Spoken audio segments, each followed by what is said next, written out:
അവിടെ ഒരു പുണ്യാളനായി അദ്ദേഹം ഉയർക്കുകയില്ല. മെഴുകുതിരി കത്തിച്ചാരെങ്കിലും അത്ഭുതങ്ങൾക്ക് വേണ്ടി പ്രാർത്ഥിക്കുകയോ ഭക്തജന പ്രവാഹം എന്ന സമുദായ പത്രങ്ങൾ വെണ്ടയ്ക്ക് നിരത്തുകയോ ഉണ്ടാകില്ല. ഇഷ്ടപ്പെട്ട പ്രേക്ഷകരെ, ഒരു പുണ്യാളവനായി സ്വയം അടയാളപ്പെടുത്തിയല്ല വി എസ് വിടവാങ്ങുന്നത്. അവിടെ ഒരു പുണ്യാളനായി അദ്ദേഹം ഉയർക്കുകയില്ല. മെഴുകുതിരി കത്തിച്ച് അത്ഭുതങ്ങൾക്ക് വേണ്ടി ആരെങ്കിലും പ്രാർത്ഥിക്കുകയില്ല.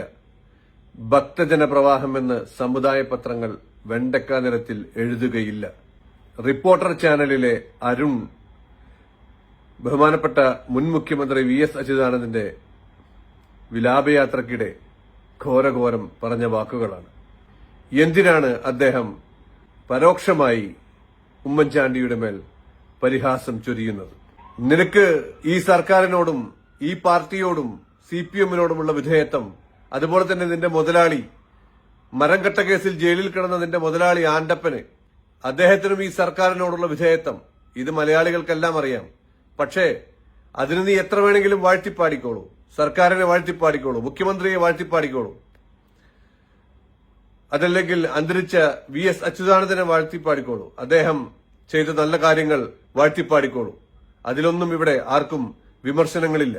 പക്ഷേ കോൺഗ്രസിന്റെ അന്തരിച്ച മുൻ മുഖ്യമന്ത്രി, ഞങ്ങളുടെ പ്രിയ ആരാധ്യനായ ഉമ്മൻചാണ്ടിയുടെ മേൽ ഇനിയും കുതിര കയറാൻ വന്നാൽ കോൺഗ്രസ് പ്രവർത്തകരും നേതാക്കളും നോക്കി നിന്നു എന്ന് വരില്ല.